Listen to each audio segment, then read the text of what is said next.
So welcome to another episode of Head First with Dr. Hill. Today's guest is Mark Sisson, creator of the Primal Blueprint. So welcome, Mark. Thanks for being here. Thanks for having me. Yeah, absolutely. So I know a lot about the Primal Blueprint, or at least I've done it myself for many years, but I'm guessing some of our listeners don't. Would you just give us a little bit of background about who you are, what your story is, and what this thing we call Primal is? Sure. Always been interested in health and fitness since I was, 11. Read as many books as I could, which weren't that many even in existence at the time, on what it would take to be strong and lean and fit. And so in my teen years, discovered that running and the whole aerobic movement was where it was at, so I embraced that. Sure. I also embraced this concept of eating lots of complex carbohydrates to fuel the running. And over the next decade, I became a really good runner, quite fast, raced very well in marathons and ultimately in triathlons. However, as fast as I became and as fit as I looked on the outside, I was starting to fall apart on the inside. I was getting sorts of injuries that I shouldn't be getting, inflammation, osteoarthritis, tendonitis. I had irritable bowel syndrome most of my life. I had upper respiratory tract infections several times a year. So this pursuit that I launched initially to become healthy took me down a path of ill health. Okay. And so when I retired at an early age, unable to continue to compete at the level I had been because of injuries, I really kind of dedicated the rest of my life to figuring out what I'd done wrong, or where the shortcuts, they call them hacks today, were to get to this level of fitness and health to where I was back to being vibrant and energetic and enjoying life, and not miserable from having overtrained and inflamed from having eaten the wrong kind of foods. So over the years, I developed a way of living based on an evolutionary model that was starting to emerge. We sort of referred to it as Paleo, but there were other influences. So based on a way of eating, a way of orchestrating the rest of my life, making my workouts fun, less grueling, trying to get the most out of every workout, paying attention to my sleep, paying attention to how much sun I got, stress levels. I crafted a life way that seemed to resemble what an indigenous person might use as a guideline throughout their lives. And lo and behold, because I'd been doing some research into genetics and how our genes recreate, rebuild, renew us on a minute-by-minute basis based on the inputs they get, I started to create this framework that I would call the Primal Blueprint. It was based on a primary evolutionary model, but it was sort of a blueprint in that it's a template for making choices in your life that might serve you better if your goal is to be strong, lean, fit, happy, healthy, productive. And this is not just about a diet. It's not really that restrictive. It's not about a diet, and you can't really achieve all of the goals and the benefits that you seek without paying attention to the diet. So it's not just a diet, and diet is probably 40% of it, 50% of it. There are a lot of other factors, but you really do have to dial that diet in at some point. And that's sort of, just to probably grossly oversimplify, is focused on keeping good fats up, keeping most carbs down, and eating a nice balance of proteins and vegetables. Correct. So it again, to use the paleo paradigm that was emerging starting 15 years ago, this idea that our genes expect certain inputs from us, and that food is a signaling device among other things in the body, and obviously for repair and for energy. But it sends signals. So every bite of food has a hormonal effect on the body, and so to the extent that we can switch on genes that build muscle, that burn fat, turn off the genes that store fat, turn off the genes that cause inflammation through the foods we eat, then the choices of foods, it's kind of not coincidental that they mimic what our ancestors would have eaten: lean proteins, clean, healthy fats, minimal or no amounts of sugar for the most part, minimal processed foods and processed carbohydrates, and there you have it. And that's the meat, fish, fowl, eggs, nuts, seeds, vegetables, a little bit of fruit. that kind of forms the basis of this. It sounds great. I mean, I'm a big biased, pro primal guy. From my perspective, I teach a lot of people about brain health and things they can do, modifiable behaviors to affect aging, to affect performance. And I often get asked about primal versus paleo, and I'm sure I'm not doing it justice, but my sort of take on it is paleo's less focused on the carb limit, and primal is more permissive of dairy. Yeah, I mean, in terms of at least the eating component. Right, and I think even to reduce it to those sorts of distinctions is becoming more blurred now as well, because we are more carb agnostic. Oh, okay. As time goes by, where paleo, for instance, would have been kind of don't eat legumes of any kind. The whole legume lectin anti-nutrient story got told a lot, and as I dug deeper and deeper into that, I started to see that some of the reasons that that was making the headlines in the paleo world were maybe unique and probably ill-thought. That instead, with the advent of this focus on the biome, on the microbiome in the gut and gut health, and the 100 trillion cells that live within us that are not us, right. And how we feed them, all of a sudden the idea that the substrate provided by legumes, properly prepared legumes, could be an important factor in maintaining good health. So we've allowed more legumes back into the Primal Blueprint. Properly meaning fermented, soaked, not just simply right. soy. I mean, there are certain types of legumes that can be problematic if you don't prepare them correctly, and I think that's one of the reasons that the paleo world in general sort of shunned them, carte blanche. Right. But we're looking at a number of different methods of preparing them, sort of the Weston A. Price, bringing Weston A. Price into the mix here, and suggesting that. And by the way, the original idea behind the Primal Blueprint was to be as inclusive as possible, not as exclusionary as possible. Sure. So that's why if you don't have a problem with dairy, there are certain types of dairy that I would allow in the Primal Blueprint, and say go for it. Cultured fermented dairy. Yeah, raw milk, Cheese. artisanal cheeses, certainly cream, organic cream, butter, ghee, things like that. Great. So yeah, I'm a pro dairy guy.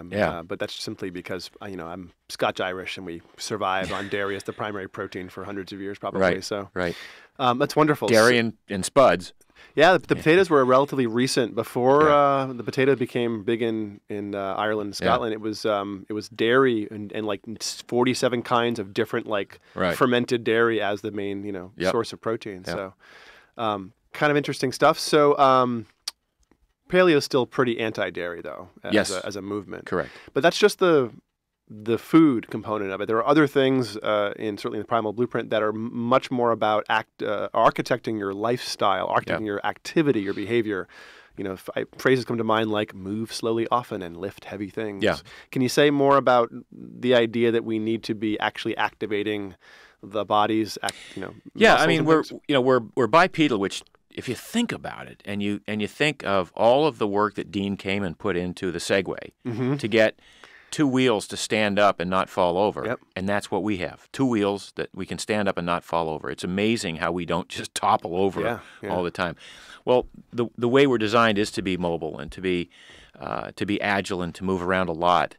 And by the same token, we're not designed to be running marathons every day, unlike some recent authors might have you believe. We're born to run once in a while, but not necessarily on a daily basis. We're born to be fit enough to run when we need to, and to the extent that we can orchestrate a life way and a lifestyle that allows us to maintain that level of fitness that is robust and well-rounded, so that we can lift heavy things once in a while, so that we can sprint once in a while. This is what our genes expect of us, and those are 3 of the 10 Primal Blueprint laws are move around a lot at a low level of activity.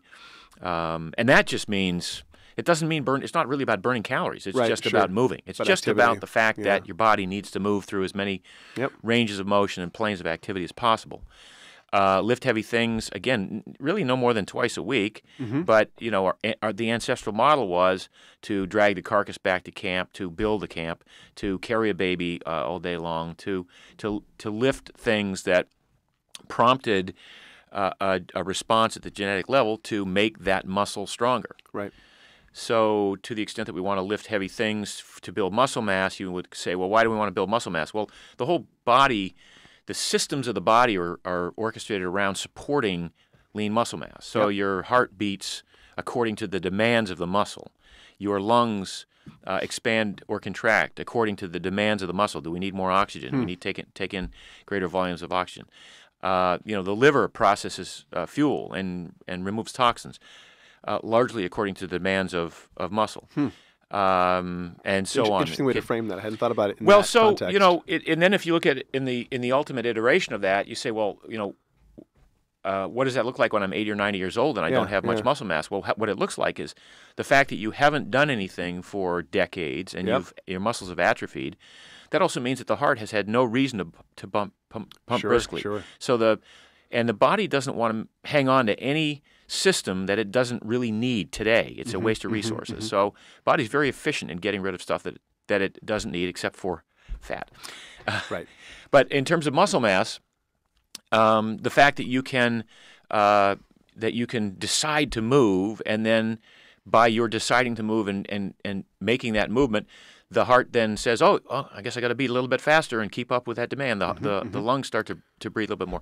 So when you don't have muscle mass and you don't have these demands on the body, now you're 80 or 90 years old and you get up in the middle of the night and you trip and fall and break a hip.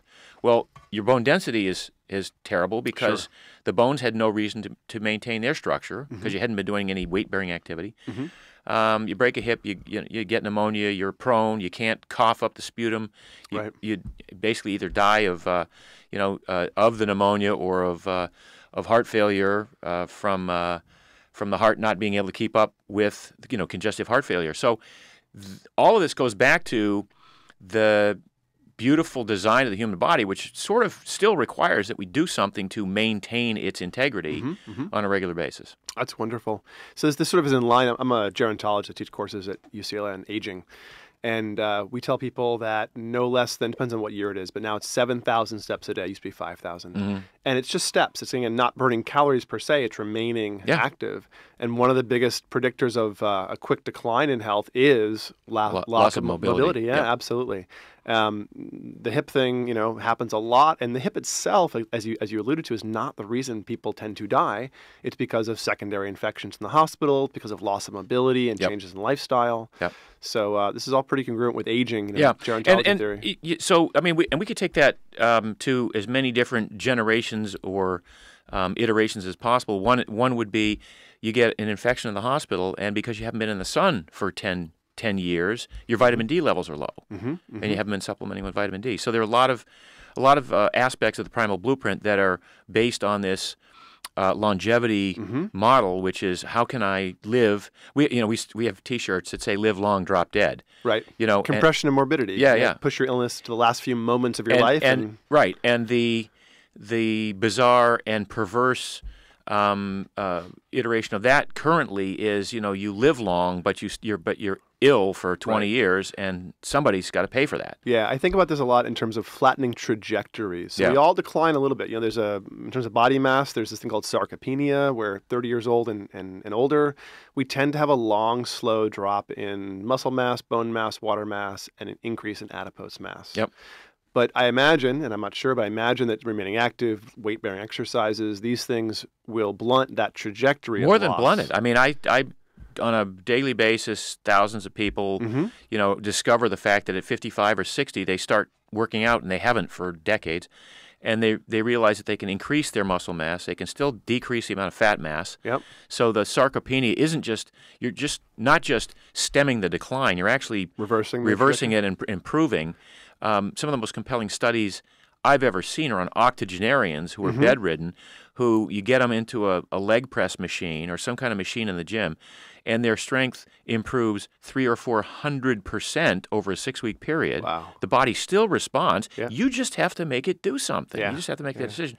So with that increase in strength, comes an increase in mobility. And the next thing you know, they're out of bed, they're not in a chair, they're walking around, they're enjoying life more, and it's an amazing transformation that can happen just by engaging in some form of exercise. That's wonderful. So now you retired from competition. How old were you when that happened? When you I mean, the first time I retired, I was 28. And your body was significantly older than it should have been at 28, essentially. Injuries. I had the inflammation and the injuries, and it just, more than anything, I wasn't having fun. I mean, I'd already spent a decade, more than a decade. So I started running when I was 13, and I think I retired when I was 29 or 30, I guess. But every day of my life was about managing pain. Right. And, running 15 or 20 or 25 miles. I ran 100 miles a week for 7 years. Oh, my God. It was about, in a race, it was about, same thing, managing pain. It was never about having fun. It was just about some drive that I had, and as did millions of other people during the running boom of the 70s and 80s, to go prove something to myself or whatever. But by the time I'd been doing this for 10 years, and I'd been in 200 contests between the mile, 2 mile, 5K, 10K, marathon, triathlon, you name it. I was over it. Yeah. There was no money to be had in those days. Yeah. And it's like, what am I doing with my life for one more medal? Yeah. So Yeah, I basically hung up the shoes. Yeah. Now, oddly enough, I had a Jones for that endorphin rush that lasted another decade. So I trained as if I was competing for another decade. Yeah. And did you still have sort of increased injury and lack of recovery because you were training that way? Yeah, I mean, I trained at that point. That's when I started to understand the nature of training, and because I wasn't racing and I didn't feel compelled to match what other competitors were doing in their training, I coached a professional triathlon team for a bunch of years, and to my wonderment and pleasure, I found that I could keep up with them in whatever workouts I chose to participate with them. I just didn't participate every day. Right. So I might do one bike ride a week and one run a week, but on that one bike ride and that one run, I could keep up with them. And you were probably 10 or 20 years older than these guys. Yeah, I was in my late 30s by then. Okay. So that's when I understood the nature of recovery and rest, and how most endurance athletes who are on the line there are beating themselves up on a regular basis, are not recovering, and then of course the diet, the highly inflammatory diet, just makes it worse. Right. So I'd changed my diet by then. I'd gotten rid of a lot of the sugar. I'd gotten rid of most of the alcohol, which was there were copious amounts of alcohol in the running days. Beer was a carbo loading strategy.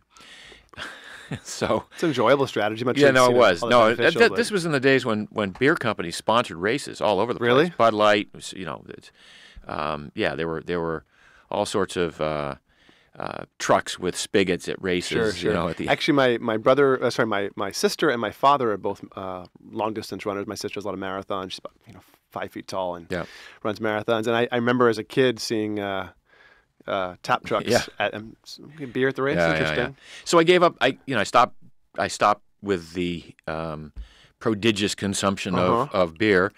Cut back on the sugar. Started to recognize the benefits of healthy fats and eliminated the unhealthy fats. And that really affected my my health greatly. And then the final thing, the final really piece of the puzzle that fell into place for me was when I gave up grains. Giving up grains was transformed my life. Yeah. So my inflammation went away, my IBS went away, my heartburn that I had on a regular basis went away. It was I had the amazing. same experience. I gave up grains the first time after reading Primal Blueprint, whenever it first came out, a decade ago or more at this point. And I was reading your book and Rob Fagan's Natural Hormone Enhancement on the same time, and I started cycling and doing some, cutting that way, and found it to be just transformative. And then started to realize, in the absence of grains, when I let some slip in, I said, oh yeah, that's how I've been feeling for the past 30 years of my life. Oh yeah, this isn't actually how I should be feeling as a baseline. So. And there's a danger to that because, the good news is you recognize the feeling, but the danger is to backslide into, how much can I get away with? Yeah. We don't. Yeah. Humans tend to do what they can do right up to the point, right up to the edge. And whether it's at work, how little work can I do and still collect a paycheck, or whether it's, in relationships, or whether it's in, with food, it's basically how much bad food can I eat and not suffer more than I need to. Yeah, I have this perspective that it's at least partially due to the bad foods, quote unquote, have such high reward value. And that from an evolutionary perspective, we only had access to things with this high reward value Yeah. occasionally. Yeah. We came across the honeycomb or the overripe tree of fruit or whatever it was. These were not daily occurrences where you couldn't sit and just binge on hundreds of grams of Right. free carbs every day. So I think that's one reason why they're so compelling, because evolutionarily sugar is scarce. Yeah, we're wired. We're wired to consume as much sugar as we can find in a hive. Now we're finding, of course, the culprit's not fat. The culprit in health consequences is usually sugar. I mean, I rant about this in my classes, on my show. Most of the brain health, most of the diseases of aging, Alzheimer's, cancer, diabetes, Parkinson's, all the dementias, these things are all driven fairly aggressively by sugar. A glycation of tissue shows up in beta amyloid. Glycation shows up in Lewy body disease. So there's an obvious argument for dropping that out.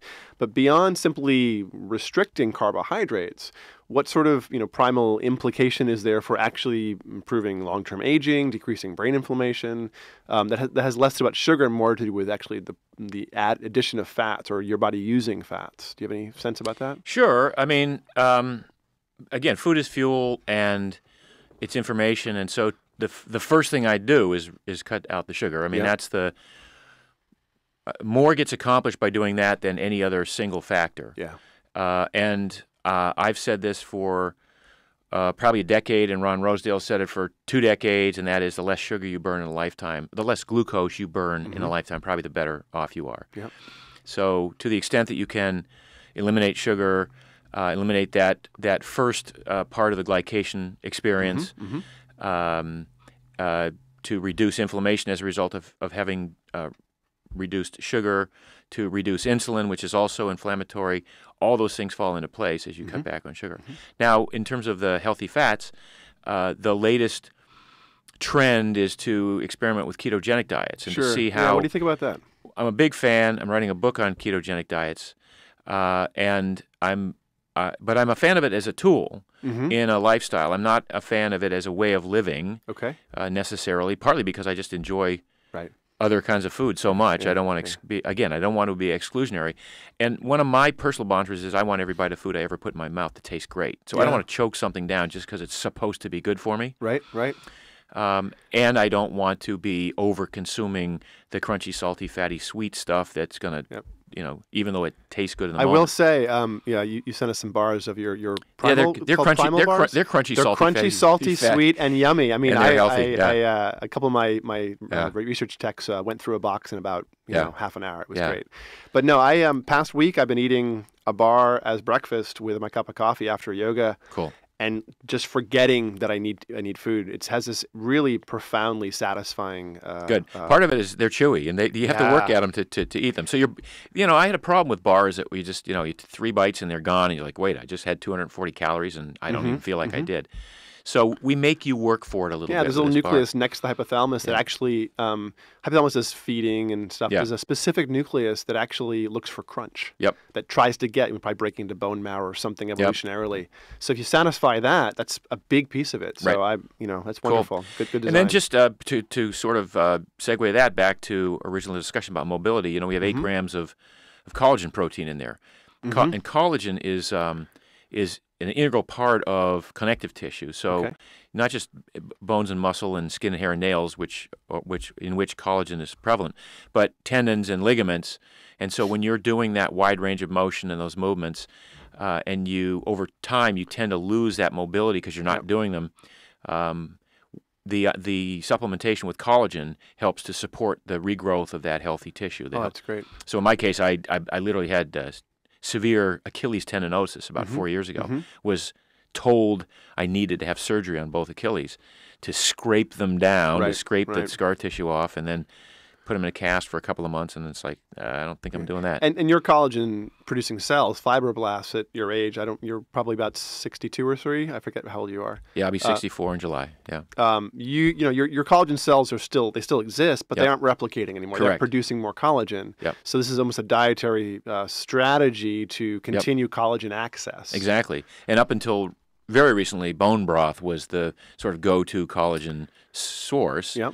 And I like bone broth, but not every day. And I'm Right, trying to right. get 20 to 40 grams a day while I was repairing my Achilles, and it worked. I literally, because what I recognized was that after sprinting, playing ultimate frisbee once a week with 20-somethings, and keeping up with them, by the way, I would get home and I'd be sore and I'd be stiff, and because I'm a meat-centric eater, Yep. and I wasn't getting a lot of collagen, and the methionine in meat protein is sort of an anti-collagenenic or collagenic amino acid. All these things conspired to where my body was going, hey, wait, we want to fix this Achilles thing, but you haven't given us any raw material, so we can't do it. So we're going to know what we know how to do, which is build scar tissue. So we can certainly get 8 grams of collagen in your bars. Yep. What other dietary sources besides going full-blown, bone broth? I mean, I forget, is there collagen in like the skin of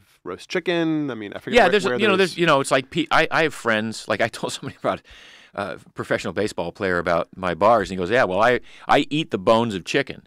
That's how I get my collagen. Wow. Well, that the soft connective tissue between the ends of the bone, certainly, and if you cook a chicken enough, or if you stew it, it's edible. So it's really the other parts of the animal that are providing the collagen. Same with a lot of there's a marine collagen now comes from fish bones, which is a great use of the leftover carcasses of fish after the meat's been filleted. Probably a little bit less of an ethical challenge too. Correct. Because you said staying with marine animals tends to be a lot more sustainable. Right. So they say.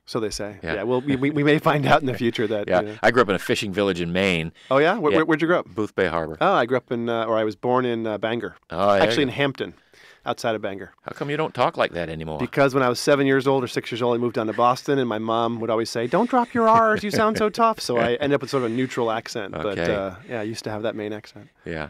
So Very cool. Booth Bay's nice, but heavy fishing. So you probably got a lot of access to early good fats as a kid too. Yeah, but it was also the sustainability issue always became because it was a lobster fishing town, and so the Maine State Fisheries controlled the catch every year, and the size varied from one season to another, and it was pretty well done. Yeah, I ate lobster 2-3 times a week growing up. My grandfather was a lobsterman out of Narragansett. 25 cents a pound. Yeah, Are you kidding me? Trivial. But after doing that for most of my life in the past few years, I can't eat lobster anymore. Interesting. It triggers like an allergic reaction. Yeah.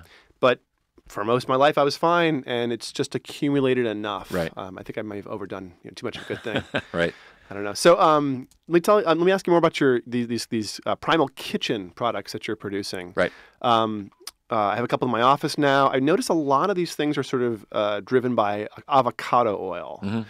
Tell me about avocado oil as a fat, as a food substrate. What's that about? So we're looking for, in my company and my life, we're looking for the best possible fats, sources of fats. And avocado, the fruit, is an amazing fruit. It's one of my favorite things to eat. And the avocado oil derived from the fruit, not from the seed part, but actually it's pressed from the pulp. Yeah. Okay. So you get some of the antioxidant component. So we actually sell 2 types of avocado oil at my company. We have one that's a extra virgin first press Hass avocado straight from California. It's the most beautiful emerald green color. Has a little bit of that same bite on the back of the throat that extra virgin, true unadulterated extra virgin olive oil has. And then we have a more refined version that has a higher smoke point, so it's got a more neutral taste to it. You can cook with it up to 500 degrees, 510 degrees. And that's probably not true of the extra virgin. That's correct. The, press. The extra virgin fresh press has enough of the polyphenols and even some of the bits, the micro bits of the fruit, because of the way it's been pressed, that you want to remain in there. Right. To give it that green use that color. for like salad dressings. Drizzling, salad dressing, and low roasting. You can roast at low temperatures. Okay. But the idea behind avocado oil is it's a source of these are heart healthy fats, so these are predominantly monounsaturated fatty acids. Okay. Which is the omega-9. So we hear a lot about the omega-3 being anti-inflammatory and the omega-6 being pro-inflammatory. The 9s have their own space on that, and we don't necessarily get enough of them. So the real search now is on for the good 9s, the monounsaturated fats. I spent a while a few years ago trying to find a good source of 9 because I didn't seem to be anything out there. There's some in cashew, but the cashew is also fairly high carb for a nut, right? Or a pseudo nut. So I wasn't all that excited by that. But for my limited experience or research on omega-9, it seems to activate satiety and fat burning in a way that the other fats don't. Yep. And I was kind of excited to do that, so I may have to start, drinking large. Well, so in avocado. addition to the cooking oils, we make a mayonnaise that's. Oh yeah. Our mayonnaise is 70% avocado oil. Oh wow. So where most mayonnaise is off limits because it's made with soybean oil or corn oil or some derivation thereof, it's literally may contain one of these on the label because it's whatever's cheapest that day. Those oils cost 1/20th the amount that avocado oil costs. So we use only the best ingredients. We have it's avocado oil. It's organic eggs from cage-free hens, organic vinegar from non-GMO beets, sea salt, little rosemary extract, and it's a great tasting mayonnaise. Then we make our salad dressings based on avocado oil as well. So we have. I took your honey mustard salad dressing and I poured it over 1.5 pounds of chicken thighs, popped it in the oven for about 40 minutes at 350, and it was the lightest, most tender. I can't say enough good things about that particular dressing. Yeah, no, it's as many people use it as a marinade, as do a dressing. And then we just launched this non-dairy ranch dressing, which is just killing it everywhere. I haven't tried that one yet, but I will. We're sold out. And we're in a lot of stores now, and we sell out wherever we go. But it's based on this idea that people want to have access to healthy foods. And my theory about eating is once you get rid of the sugars, once you get rid of the processed grains and the industrial seed oils, there's not a lot of variety. Yeah. It's meat. It's like 5 kinds of meat you're going to eat next year, and there's a couple kinds of fish, and there's, name me 18 vegetables you'll eat. Yeah. What the difference is how you prepare them, how you cook them, what you put on them, the sauces, the dressings, the toppings, the herbs, the spices. So we created a line of products that allow you to take these clean protein sources or these organic vegetable sources and then beautify them and make them incredibly tasty while imparting additional health values to them. So it's a cool concept that people have talked about over the years, but no one's really executed really well. So we look at every aisle of the supermarket and we go, okay, what is it that people want to eat but are afraid to because they've been told to stay away or use it sparingly or it's not really good for you? And how can we improve upon that and make it something that makes the whole taste experience spectacular? It's a noble calling. I mean, it's a great business, but it's really a wonderful calling. Yeah. Before we turn the mics on, you mentioned briefly the Primal Kitchen, which I was delighted to find out is not far at all from my Culver City Peak Brain office. Is that a lab where you're building products? Is it a place where you're actually serving food? It's a restaurant. It's a fast casual dining experience, breakfast, lunch, and dinner. Fast casual. All based on the Primal Blueprint eating strategy, which is, again, clean sources of protein, healthy fats, little to no sugar, no processed things of any kind. We'll be cooking with avocado oil. That's almost unheard of in a restaurant because most restaurants are using some form of canola or soybean over and over and over, and it's a Well, I have lots of employees that try to eat in a healthy way, and now I can send them all down the street because it's right next to our Bring them on office. down. That's great. Yeah. That's great. That's wonderful. So a couple other questions about healthy things in general. I think you do drink coffee, right? Yep. I remember for a while you had an egg yolk coffee you were experimenting with. I never tried that, but in general... It's different. It was my response to the whole bulletproof movement, Yeah, I mean, I thought the bulletproof coffee was a great idea. The problem that I have with it is I like coffee too much. Yeah. I'm a snob for the flavor, the nuance. I have, small batch organic stuff shipped down from places that I like, small, good, healthy, ethical farms. And I really like the nuanced flavor of coffee. When I add too much fat to it or, fat and MCTs, suddenly I can't taste the... Agreed. And I rather chew my calories than drink them, which is another thing. But I also... when I wake up in the morning, I have a cup of coffee. That's the only thing I have until probably 1 o'clock in the afternoon. So I have a compressed eating window. Again, we touched a little bit about the ketogenic diet.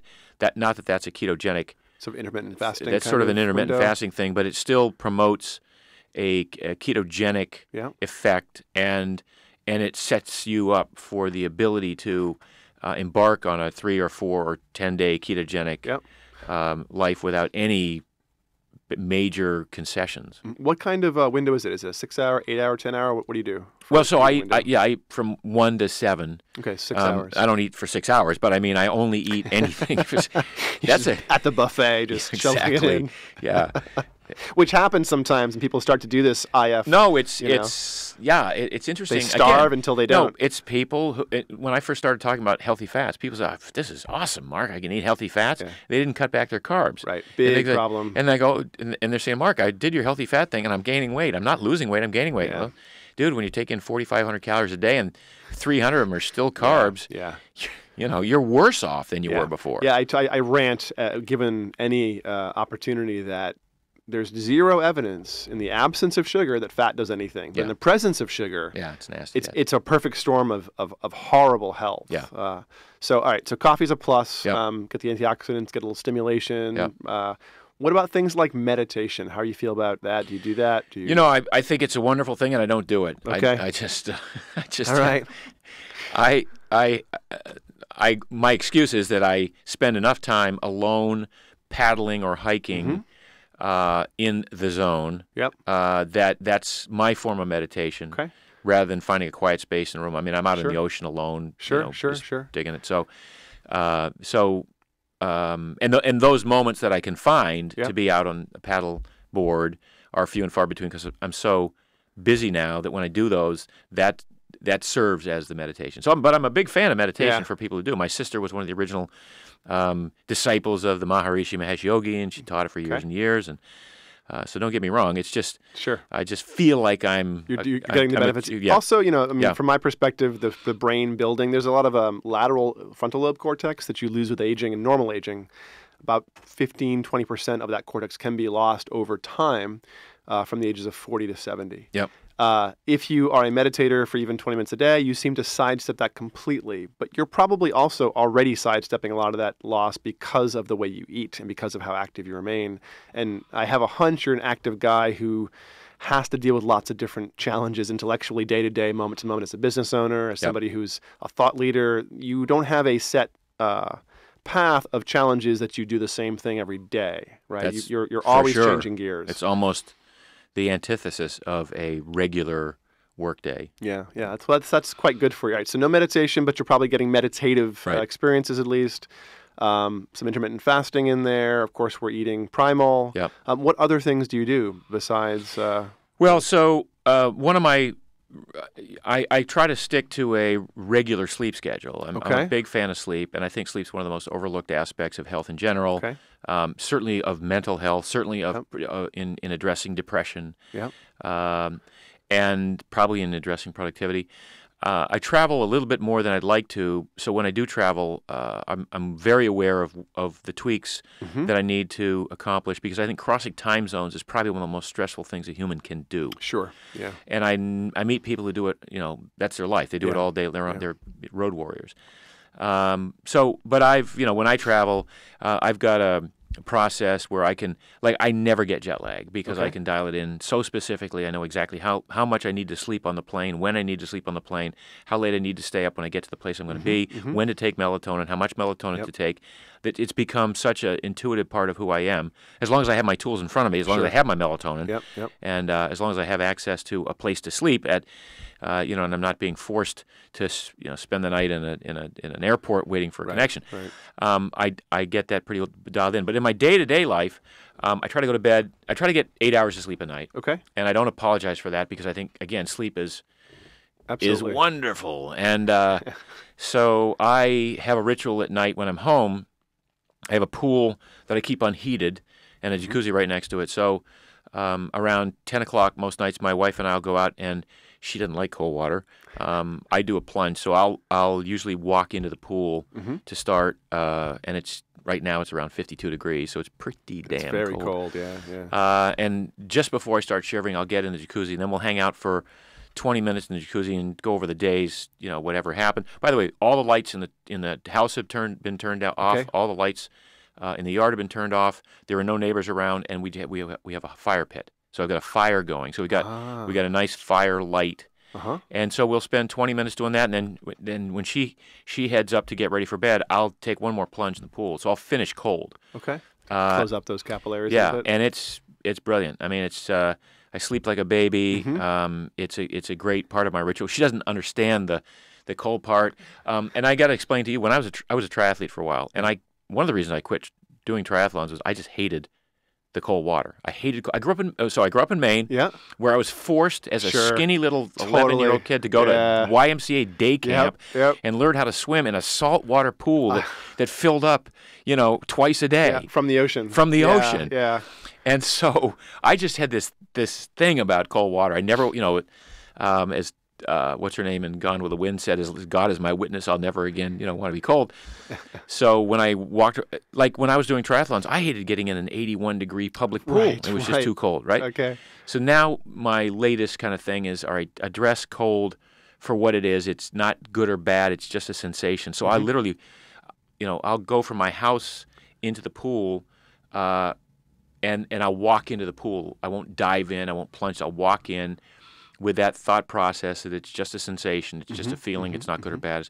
And it's interesting how once I'm in there and I can hang out for a couple of minutes, and if I stay still, I can get to the point where there's no sensation of cold. If you stay still. If you stay still. Yeah. So it's part of it's a process, part of it's meditative for me in that regard.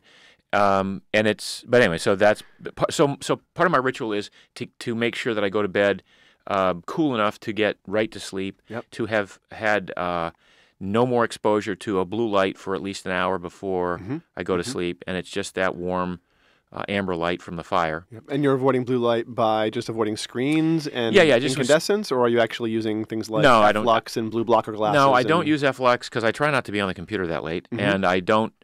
The blue blocker glasses, I have some, but because I don't work on the computer, I don't feel like I need them, and so I haven't really taken advantage of that. And then, some of the shows now are shot in sepia tones anyway, so like Westworld, Right.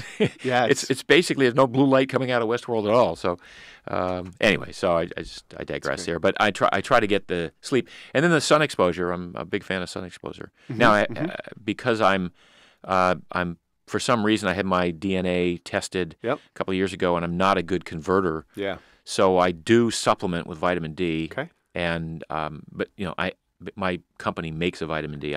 Do you supplement based on blood levels? You supplement based on just I'll get a test done every once in a while, and a tangential result of the vitamin D level will show up. I don't specifically get my D levels tested. But are you doing 5,000 IUs a day? What is your supplementation routine? It's a bit fractal. So it would be 10,000 some days. 5,000 twice a day, other days, skip a day, 15,000 some days. It's really like I take a handful of. I make capsules that have 2,000 IU per capsule, so I'll just take a handful or not. And what affects your dedosing day to day? Like, why is it 10,000 some days and none some days? Because there's no method to the madness other than I'm a believer in the fractalness of all this stuff. And keeping the signal varied so the body doesn't accommodate. Right. And Rob Wolf and I joked a couple of years ago, it's actually starting to come true, about creating a vitamin product with a black packet, and it was called Fractal Formula, and you didn't know what you were taking every day. And everyone was different. Just to keep things guessing. Just to keep things guessing. Oh, that's great. That's great. That's wonderful. All right, another hot topic these days in health, and I really don't know how I feel about it. I'd love to know what you feel. The zero rise or barefoot approach to footwear.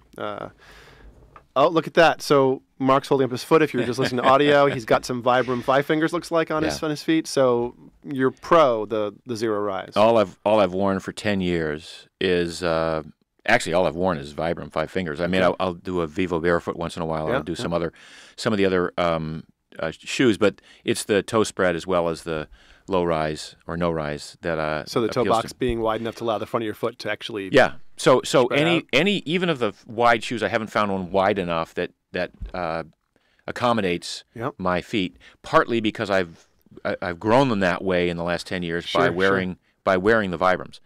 So I'm a huge fan of the minimalist barefoot movement. I'm frustrated because there aren't more of those sorts of shoes that look good in a workplace. I saw some barefoot hiking boots online yesterday, and I was like, oh, that's interesting. And hiking boots cover the ankle, and there's very little sole to them. Yeah, I hiked the Grand Canyon in these in Vibrams with a backpack on and through snow and ice, and no socks, just bare feet in the Vibrams. Wow. And it was. I started out. I didn't think I was going to be able to do it, and so I started out with hiking boots. I threw the boots away after 2 miles. I just said, "This is not working." My feet were cramped. And I literally, I didn't throw them away. I put them in a place where somebody could put them on if they wanted to, and recycle them. That's great. Be clear about that. All right, let's see. All right, so let's go back to this idea of sugar. People ask me this question, and I usually tell them no. But the question is, does the brain even need a carbohydrate source coming in by mouth? So that's a quick. That's a bit of a trick question because the brain does need a little bit of glucose. Right. It doesn't need carbohydrate by mouth. So so it can make the glucose. The body can make enough glucose, particularly if you've built the metabolic machinery to be able to burn fats appropriately and to use ketones. Then the body will make as much glucose as it requires to fuel the brain, and the rest of the energy comes from a more efficient burning of fat, provided you're not just going all out for hours at a time. Right. So, so the carbohydrate. The idea behind carbohydrates is there's no minimum daily requirement for carbohydrates. There is for fats and there is for protein, and the body will make 50 to 100 grams of carbs a day from gluconeogenesis or from stripping off the glycerol from triglyceride, which would be sufficient. And the brain, which in a what we call a sugar burner, somebody who has not become fat adapted, probably requires 100 to 120 grams a day of glucose to run. I mean, the brain uses 20% of all calories required by the human body, 20 to 25 in some cases. So it's a hot burning machine that requires some fuel. But if you can become good at burning fat and become fat adapted, and then create ketones as a byproduct of that fat metabolism, and then use those ketones, the brain actually prefers ketones, which is why a lot of the science now in epilepsy and in some of these traumatic brain injuries and other and now they're starting to use it with stroke victims. A highly ketogenic diet. Now they're using ketone salts and supplements to address that as well. So there's some Alzheimer's work being done now, taking symptomatic Alzheimer's patients. I mean, the research in Alzheimer's has been really focused on like specific interventions, specific mechanisms in Alzheimer's, and research has been finding things but not progressing to a cure. Most of them have been centered around what a large drug company can create and make money on. Absolutely. And historically, for the past 50, 60 years, research on people with Alzheimer's has excluded those who also are diabetic. Which gets rid of most of the disease mechanism that drives Alzheimer's. Right. So you haven't been studying acute Alzheimer's mostly in the literature. So a study out last summer where they took a bunch of symptomatic people, took them off all meds, and these people with severe memory problems, and gave them supplemental ketones and had symptoms reverse. I mean, one of the aspects of Alzheimer's, of course, is insulin resistance in neurons before they die, and so the idea is you can't really spare those neurons by eating more sugar. If you're and people who have Alzheimer's often crave early Alzheimer's are craving carbohydrates. I would guess because the neurons are insulin resistant and aren't being fed. So they're insulin resistant, but they're still screaming for fuel. And because they haven't built, again, there's no access to ketones.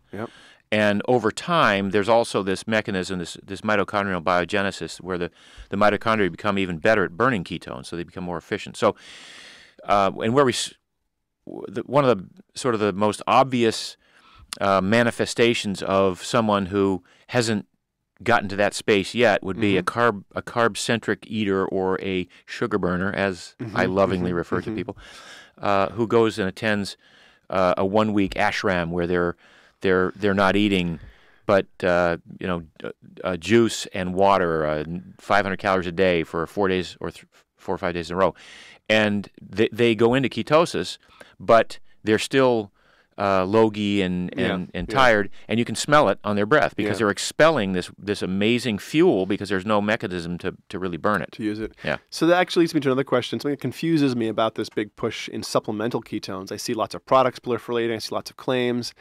I mean, the human body stores something in the neighborhood of 500 grams of carbohydrates as glycogen in the muscle. We can only refeed about 50 grams of carbs per hour, so it's sort of a limited restore.